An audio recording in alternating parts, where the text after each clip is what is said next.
Hello my dear students, कैसे हैं आप सभी लोग। Welcome back to my new video on collateral security of issue of debentures. My dear, जैसा कि मैंने आप लोगों को बताया था, आपने थंबनेल भी देख लिया होगा कि हम लोगों ने जो वीडियो इस बार की बनाई है, आज की जो वीडियो है वो कोलेटरल सिक्योरिटी के ऊपर है। माय डियर, कोलेटरल सिक्योरिटी का पहली बात तो मैं आपको मतलब बता दूं। कोलेटरल सिक्योरिटी का मतलब होता है एडिशनल सिक्योरिटी या फिर यूं कहूं सेकेंडरी सिक्योरिटी। मतलब जब कभी आप किसी से लोन लेते हो, आपको पहले इसका मतलब पता होना चाहिए। जनरल एंट्रीज में तो हम बाद में जाएंगे। और इसका ऑब्जेक्टिव क्या है और इसका रोल क्या है। कई स्टूडेंट्स को तो ये भी पता नहीं होता कि कोलेटरल सिक्योरिटी क्या होती है, इसका ऑब्जेक्टिव क्या होता है। स्टूडेंट्स क्या, टीचर्स को भी नहीं पता होता और बस उल्टा सीधा रटवा देते हैं। भैया किसी भी चीज को समझो पहले कि वो है क्या अल्टीमेटली, उसके बाद ही हम चीज को पढ़ेंगे, तब ज्यादा समझ में आता है। तो माय डियर है क्या, देखो अकाउंटिंग ट्रीटमेंट बहुत आसान है। अकाउंटिंग ट्रीटमेंट में इतना कुछ हार्ड नहीं है। मेन बात है इसकी थ्योरी, मतलब ये है क्या अल्टीमेटली।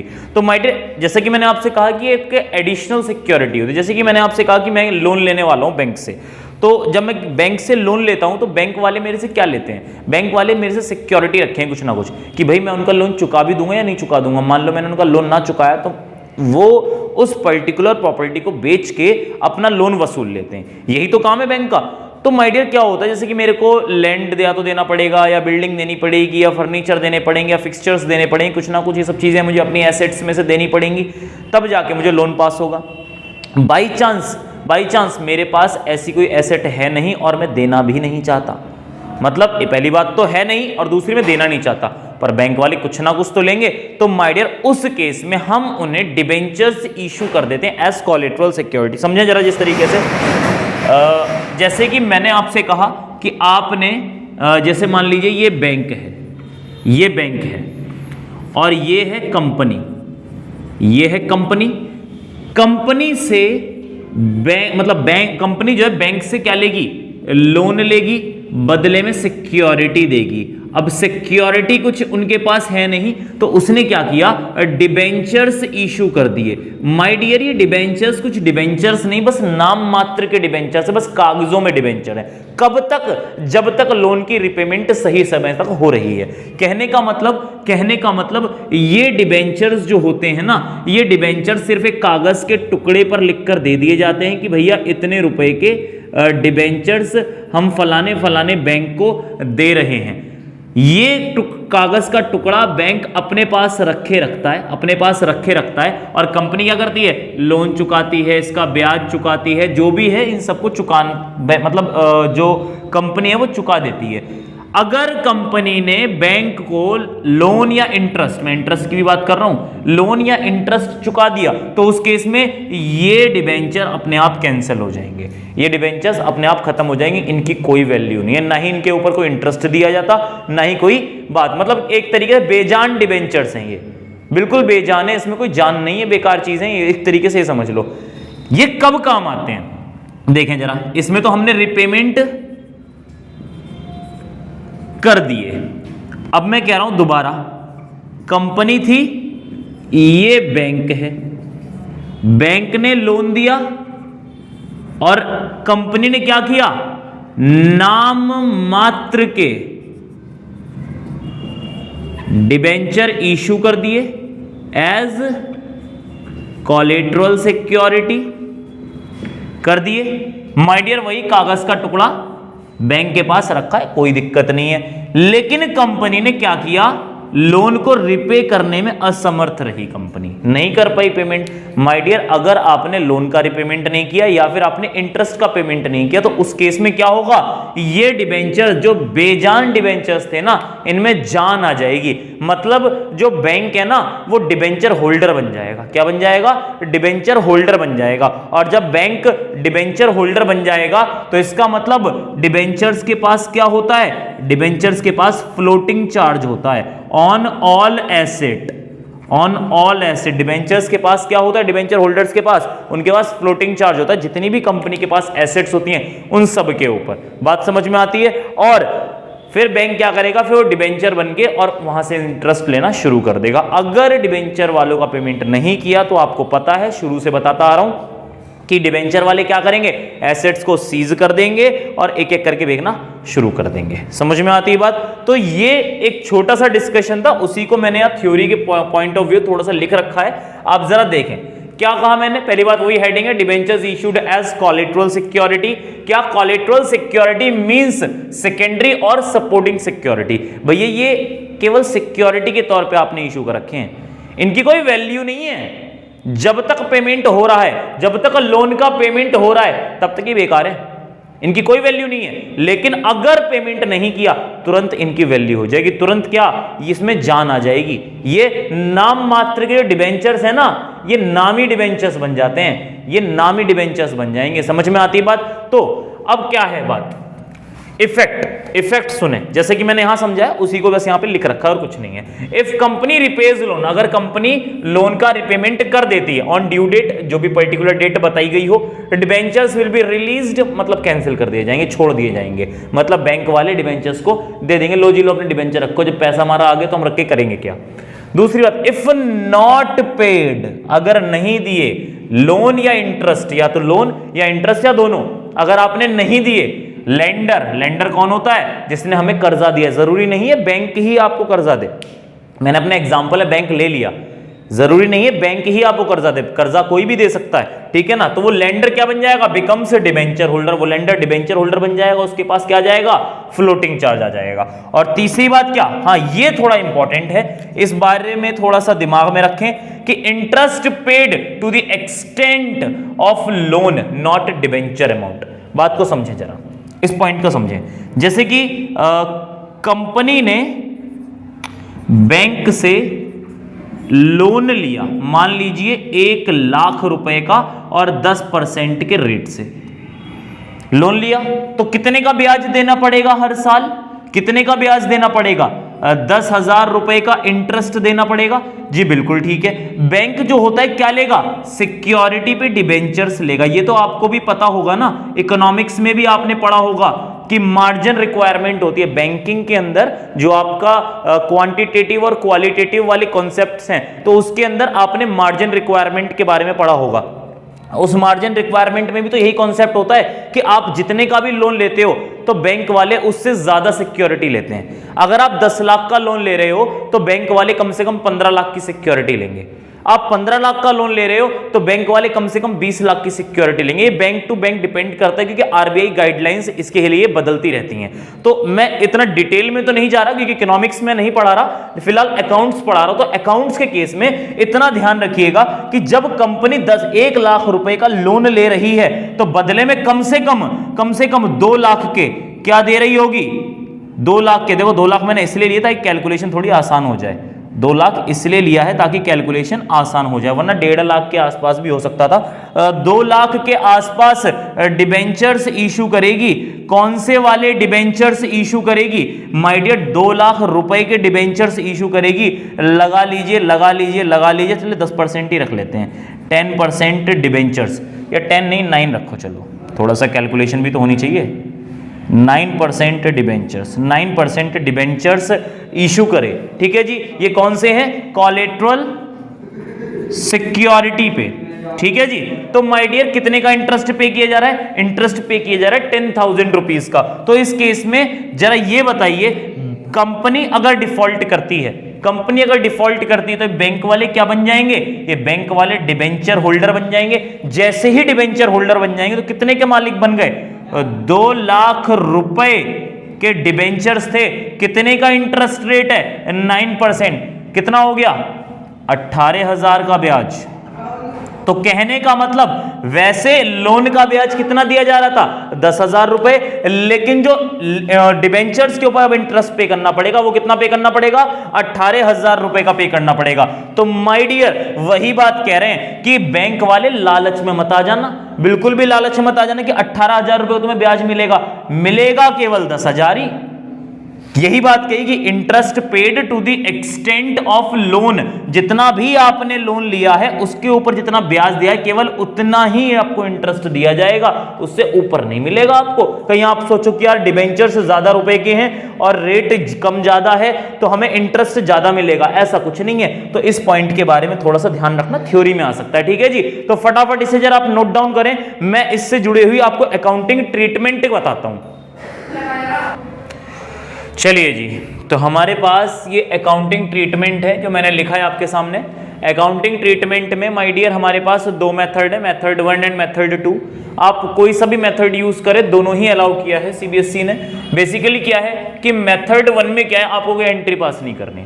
मतलब मैंने क्या किया, मैंने लोन लिया बैंक से या किसी से भी लोन लिया, लोन लेने के बाद उसको डिबेंचर्स इशू कर दिए। तो डिबेंचर इशू करने की, देखो लोन जो मैंने लिया उसकी तो एंट्री पास होगी, bank account debit to bank loan जो भी रहा होगा उसकी तो आप एंट्री पास करोगे, लेकिन जो आप डिबेंचर्स उसको इशू कर रहे हो, मैं उस टाइम उसकी एंट्री की बात कर रहा हूं। तो जब डिबेंचर्स आप इशू कर रहे हो तब उसकी एंट्री पास मत करो, कोई दिक्कत नहीं, पर उसका नोट तो आपको वैसे भी देना पड़ेगा। नोट तो चाहे आप एंट्री पास करो तब भी देना पड़ेगा और नहीं कर रहे हो तो भी देना पड़ेगा। बताना पड़ेगा कि ये पर्टिकुलर लोन किस बिहाफ पे सिक्योर्ड है। मतलब ये तो आपको पता ही है कि बैंक लोन सिक्योर्ड तो होगा। ऐसा होता है कि अगर आप मान लो लैंड के ऊपर आप सिक्योरिटी रख के आते हो तो आप लोन लेने के बाद आप नोट्स टू अकाउंट्स में सॉरी, आप नोट्स टू अकाउंट्स में ये चीज लिखोगे कि इसके अंदर ये लोन किस बात के लिए हैं, किस वजह से सिक्योर्ड है, किस तरीके से सिक्योर्ड है, उस चीज के बारे में थोड़ा सा डिस्कशन होता है, ठीक है जी। तो पहले मैं इसी की बात करूंगा, उसकी बात बाद में करूंगा।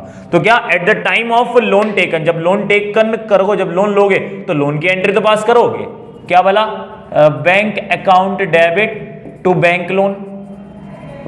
बैंक लोन बोले तो एसबीआई से लिया तो टू एसबीआई, पंजाब से टू पंजाब नेशनल बैंक, इस टाइप से जो भी आपका है। तो जो भी लोन आपने लिया है आप उसकी एंट्री तो पास करोगे, उसके बारे में तुम बात ही नहीं कर रहा। लेकिन उसके बाद डिबेंचर्स आप इशू कर रहे हो तो ये बातचीत जो हो रही है, ये डिबेंचर इशू करने के टाइम पर क्या एंट्री पास करनी उसकी हो रही है। तो आप डिबेंचर इशू करने की कोई एंट्री आप पास नहीं करो, लेकिन डिस्क्लोजर इन बैलेंस शीट बिल्कुल रिक्वायर्ड है। डिस्क्लोजर दोनों में ही जरूरी है। क्या, show in the notes to accounts as the loan secured by debentures. बताना पड़ेगा, क्वेश्चन कराऊंगा क्लियर हो जाएगा कि बताना पड़ेगा आपको कि भैया ये लोन जो है ये सिक्योर्ड है डिबेंचर्स के द्वारा।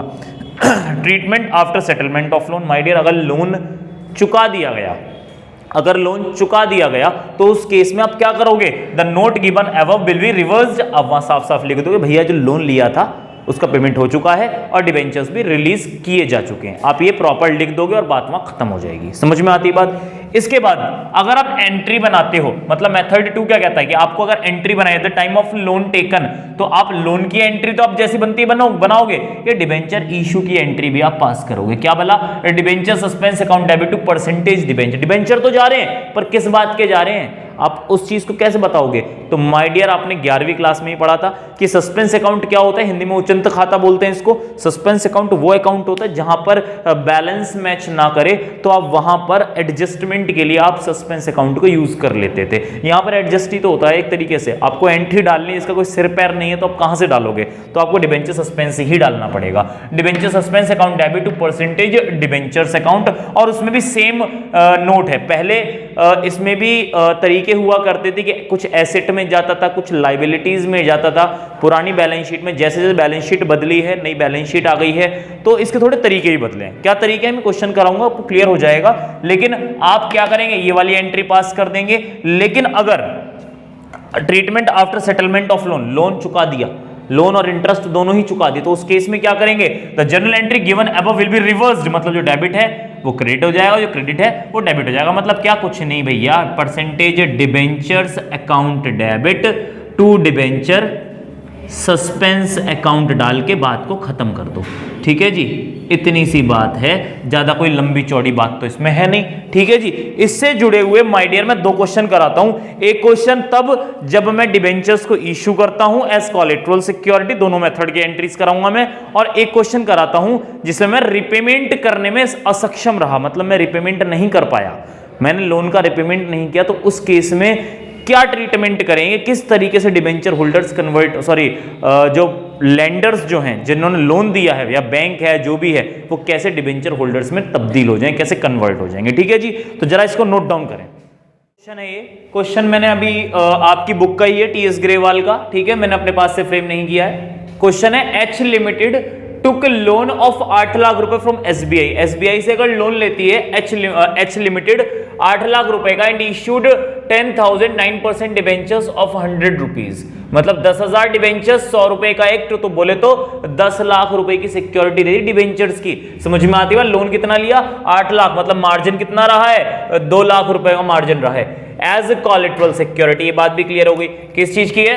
कोलेटरल सिक्योरिटी की है। How will issue of debentures be shown in the balance sheet? Issue of debentures balance sheet में कैसे शो करो? हमें पता है दो मेथड है, मेथड 1 मेथड 2।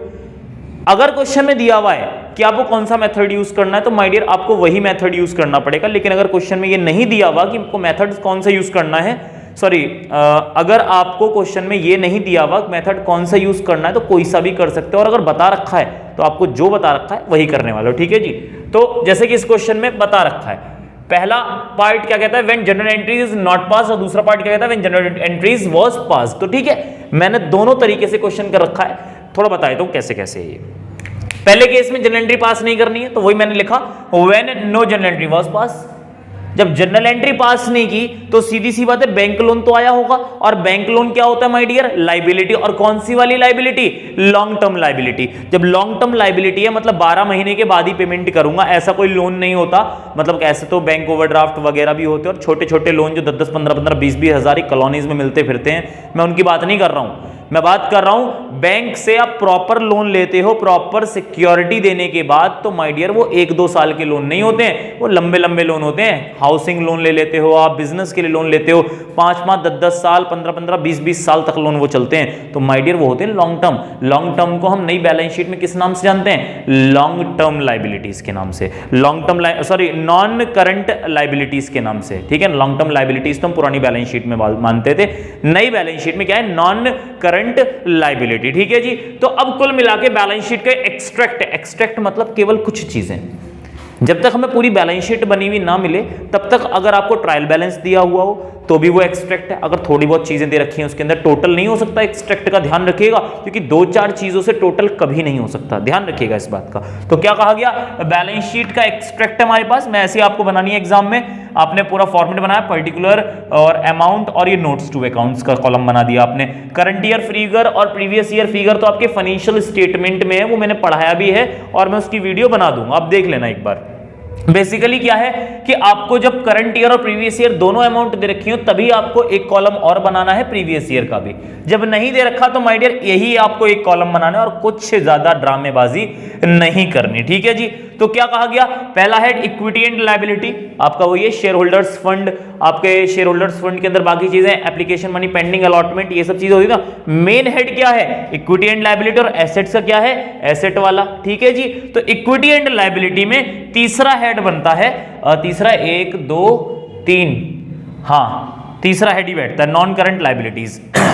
पहला होता है शेयर होल्डर्स फंड का, दूसरा होता है एप्लीकेशन मनी पेंडिंग अलॉटमेंट वाला, और तीसरा होता है नॉन करंट लायबिलिटी, और चौथा होता है करंट लायबिलिटी वाला। तो तीसरा हेड है आपका ये, ठीक है जी। आपको ऐसे कुछ लिखने की जरूरत नहीं है, वेस्टेज ऑफ टाइम है। आप सीधा सीधा नॉन करंट लायबिलिटी लिखें, और आपने लोन लिया है तो आपने एसबीआई का लोन लिख दिया, हेड लिख दिया और 8 लाख रुपए लिख दिया। माय डियर अगर कोलेटरल सिक्योरिटी ना होता तो नोट देने की नीड नहीं थी, क्योंकि लोन आपके पास आया है, बैंक आपने एसेट में लिख दिया होगा और आपने एसबीआई लोन यहां लायबिलिटी में लिख दिया। लेकिन चूंकि हमें नोट देना है, क्यों? क्योंकि कोलेटरल सिक्योरिटी की कंडीशन भी तो यही थी, तो आपने एक नोट दिया और फिर नोट टू अकाउंट में 1 नोट डाल के हमने क्या, एसबीआई लोन 8 लाख रुपए उसकी डिटेल से लिख डाली यहां पर। इसी को लिखने के लिए बोल रखा था कि आपको कैसे बैलेंस शीट में डिस्क्लोज करना है नोट्स में, तो वही है ये। Secured by issue of 10,000 9% debentures 100 is as collateral security वगैरह वगैरह वगैरह, ये सब लिखा के आपने कहा जी भैया 8 लाख रुपए टोटल है, आपने ये यहां लिख डाला। जैसे वर्किंग नोट मैंने सिखाए थे आप लोगों को, उसी तरीके से आपको नोट्स टू अकाउंट्स डालने हैं। जिसको समझ में ना आया हो तो माय डियर मैंने वैसे बैलेंस शीट की जो वैसे तो वीडियो बना रखी है, एक वीडियो और बना दूंगा, आप देख लेना, उसमें अगर कोई भी दिक्कत हो आप वहां से देख सकते हैं, और जिन स्टूडेंट्स ने मेरे से फेस टू फेस क्लासेस ली हैं उनको तो मैंने बहुत डिटेल में समझाई हैं चीजें, तो आपको ये बात तो पूरी तरीके से क्लियर हो गई होगी। ठीक है जी। अब अगर हम बात करते हैं कि अगर आप जनरल एंट्री पास करते हो तब क्या करोगे, तो जनरल एंट्री मैंने आपको बताई थी, debenture suspense account debit to 9% debentures account 10 lakh रुपए। भैया लोन की एंट्री नहीं है, पहली बता रहा हूं, ये किस चीज की, डिबेंचर इशूड की एंट्री। तो माय डियर लोन भले 8 लाख का लिया लेकिन डिबेंचर्स कितने के इशू किए, पूरे 10 लाख के डिबेंचर्स इशू किए। ठीक है जी। तो उस हिसाब से आपने कहा being debentures issued as collateral security. ठीक है। बैलेंस शीट में वही पुराना काम करना, कोई नया काम नहीं करना। बैलेंस शीट जो कि एक्सट्रैक्ट ही है, equity and liability, non current liability के अंदर एसबीआई लोन 8 लाख रुपए। अब है यहां थोड़ा चेंज, क्या चेंज है, नोट 1 डाला, एसबीआई लोन 8 लाख रुपए, एसबीआई लोन कितना है 8 लाख रुपए। ठीक है जी। अब इसके नीचे लिखना है क्या, 10,000 9% डिबेंचर 100 रुपए का एक है, as issued as collateral security 10 lakh रुपए। इसमें से आपको माइनस कर देना डिबेंचर सस्पेंस अकाउंट कितने रुपए, 10 लाख। पहले एसेट और लायबिलिटीज में सस्पेंस अकाउंट और बाकी 9% डिबेंचर्स ये लिखे जाते थे, सस्पेंस एसेट में डाल दिया जाता था और ये लायबिलिटी में दिखाया जाता था। इस टाइप से दोनों का बैलेंस हो जाता था। पर माय डियर अब ये अमेंडमेंट आ गई है, अब ऐसा नहीं कर सकते। अब आपको यहीं पर नोट्स में इसको माइनस करके 0 कर देना है, और उसके बाद टोटल, मतलब इसका इफेक्ट वैसे इसका भी कुछ नहीं आना, बस नाम के लिए इसको यहाँ पे शो करना पड़ेगा, डिबेंचर सस्पेंस यहाँ से माइनस करने पड़ेंगे, वरना बैलेंस कैसे मैच कराओगे। एंट्री तो आपने बना दी, डबल पोस्टिंग भी दिखानी है, तो डबल पोस्टिंग कैसे दिखाओगे, तो ये मजबूरी बैठती है। इसलिए कोशिश तो यही करते हैं एंट्री ना बनाओ, सीधा सीधा फुटनोट में डालो, बात खत्म करो। और ये बहुत कॉमन है, ज्यादातर लोग इसी को फॉलो करते हैं, पर अगर आप फिर भी करना चाहें तो आप इसको फॉलो कर सकते हैं। ठीक है जी। तो मेरे ख्याल से आपको ये क्वेश्चन समझ में आ गया होगा, नहीं आया तो भैया मुझे कमेंट करके बताइएगा, मैं इससे रिलेटेड एक और क्वेश्चन कराऊं जब आप रिपेमेंट नहीं कर पाते हैं। ठीक है जी। फटाफट नोट करें इसे। चलिए जी, तो क्वेश्चन हमारे पास है सिंपल सा, क्या, Z limited issue 10,000 10% debentures of 100 each as collateral security for loan of 8 lakh रुपए फ्रॉम देना बैंक। इतनी पुरानी स्थिति रही थी कि लोन हमारा रहा था 8 लाख रुपए का, और जो डिबेंचर्स इश्यू किए वही 10 लाख रुपए। जैसा पिछला क्वेश्चन था लगभग उसके जैसा ही है, ज्यादा कोई खासा बदलाव इसमें है नहीं। The company was unable to repay the loan on which interest payable was 2 lakh रुपए। तो भाई साहब 8 लाख रुपए तो लोन के हो गए और 2 लाख किसके हो गए, इंटरेस्ट के हो गए, तो टोटल 10 लाख रुपए बैठ गए जिसका पेमेंट नहीं हुआ। मना ही कर दिया भाई साहब है ही नहीं मेरे पास। तो देना बैंक ने क्या किया, एक्सरसाइज किया, मतलब अपने राइट का इस्तेमाल किया। कौन सा राइट, वही debenture issued at collateral security का। तो माय डियर हमने पहले क्या करना, सबसे पहले तो आपको रिवर्स एंट्री पास करनी है। सबसे पहले जब भी कैसी स्थिति हो तो आपको रिवर्स एंट्री पास करनी है। जब आपने डिबेंचर्स इशू किए होंगे तो क्या एंट्री डाली होगी, debenture suspense account debit to कितने परसेंट डिबेंचर, 10% डिबेंचर्स 10 लाख से, यही तो एंट्री डाली होगी 10 लाख से। आपको इसको रिवर्स करना है, मतलब ये ऊपर चला जाएगा और ये नीचे आ जाएगा, मतलब 10% डिबेंचर्स टू सस्पेंस अकाउंट। देखिए वही एंट्री बना रखी है, 10% debentures account debit to debenture suspense account. क्या, being debentures issued were reverse. हमें पहले उसे रिवर्स करना है, कैंसिल करना है, पहले उसे खत्म करो, उसे हटाओ, उसके बाद आप एक नई एंट्री पास करोगे। लोन जो थे भाई, लोन को चुकाने की एंट्री क्या होती है, जब आपको लोन मिला था तो आपने एंट्री डाली bank account debit to bank loan, जो भी पर्टिकुलर बैंक है उस बैंक का नाम लिख दोगे। अब जब लोन चुकाओगे तो रिवर्स एंट्री करोगे कि नहीं करोगे, bank loan debit account debit to bank, यही तो एंट्री पास करोगे। माय डियर अगर लोन नहीं दिया तो आप डिबेंचर्स दे दोगे, तो इस बैंक की जगह क्या आ जाएगा, डिबेंचर्स नाम आ जाएगा। सेम वही काम तो है, सेम वही देखो यहां कर रहे हैं। लोन अकाउंट डेबिट 8 लाख रुपए, भाई इंटरेस्ट भी देना पड़ेगा, outstanding interest account debit 2 lakh रुपए, टोटल 10 लाख हो गए, टू 10% डिबेंचर्स अकाउंट। सिंपल सी एंट्री है, कोई ज्यादा खास है नहीं। Being collateral security converted loan into debentures, तो माय डियर कोलेटरल सिक्योरिटी को लोन में हमने तब्दील कर दिया। मेरे ख्याल से बात समझ में आ गई होगी। तो भैया आज हमारे पास इस क्लास में हमारी कोलेटरल सिक्योरिटी पूरी तरीके से खत्म होती है। अब हम लोग नेक्स्ट वीडियो में हमारे issue of debentures at par, premium, discount और उनके बाद उनके रिडम्पशन के बारे में अलग अलग केसेस में क्या क्या एंट्री पास करेंगे वो हमारे टॉपिक में। जैसे कि आज की क्लास भी बिल्कुल नई थी आपके लिए, शेयर्स में इसका कोई लेना देना नहीं था, और अगली क्लास भी इसमें आपके शेयर्स का कोई लेना देना नहीं था, ना शेयर्स में आपने इससे रिलेटेड कोई चीज पढ़ी थी, हमें वो करना है, उसमें थोड़ा टाइम लगेगा, हमें वो डिटेल में डिस्कस करना है। पहले मैं आपको सारी एंट्रीज बता दूंगा और उसके बाद उनसे जुड़े हुए क्वेश्चंस करा दूंगा, ठीक है जी। वैसे क्वेश्चंस कराने की उसमें नीड है नहीं, एंट्रीज ही इतना डिटेल में समझा दूंगा, पर फिर भी मैं क्वेश्चन भी उसका एक आधा करा दूंगा, तो उससे एक क्लियरिटी रहेगी कि हमें इन एंट्रीज का यूज कैसे करना है। दूसरी बात, हमारे पास इंटरेस्ट का कॉन्सेप्ट आएगा और बाकी 2-4 चीजें बची, हम उनको भी निपटा देंगे। तो भैया अगर वीडियो पसंद आया हो तो लाइक, कमेंट, शेयर, सब्सक्राइब कर दें और अपने फ्रेंड्स को बताएं, क्लास लें। बोर्ड जैसे बोर्ड के एग्जाम्स पास आ रहे हैं तो भैया सीधी सी बात है, आपको उसी हिसाब से तैयारी करनी है। माय डियर, मेरे पास इतना समय रखें ताकि अगर आपको कोई प्रॉब्लम आ जाए तो मैं उसकी वीडियो बना पाऊं। अगर आप लास्ट मोमेंट पे वीडियो देखेंगे तो उस केस में तो मेरे पास वीडियो बनाने का टाइम भी नहीं होगा, फिर तो मैं आपको समझा पाऊंगा। आप समझोगे तो ठीक, नहीं समझोगे तो ठीक, क्या करा जाएगा इसमें भाई। मैं तो आपकी हेल्प ही कर सकता हूँ, इससे तो मैं कुछ कर ही नहीं सकता। आपसे को मैं चार्जेस तो ले नहीं रहा, बस जितना भी नॉलेज आपको दे रहा हूँ वो फ्री ऑफ कॉस्ट ही दे रहा हूँ। तो भैया ऐसे ही सीखते रहें, लेते रहें नॉलेज, और मिलते हैं नेक्स्ट वीडियो में। Thank you very much, have a nice day.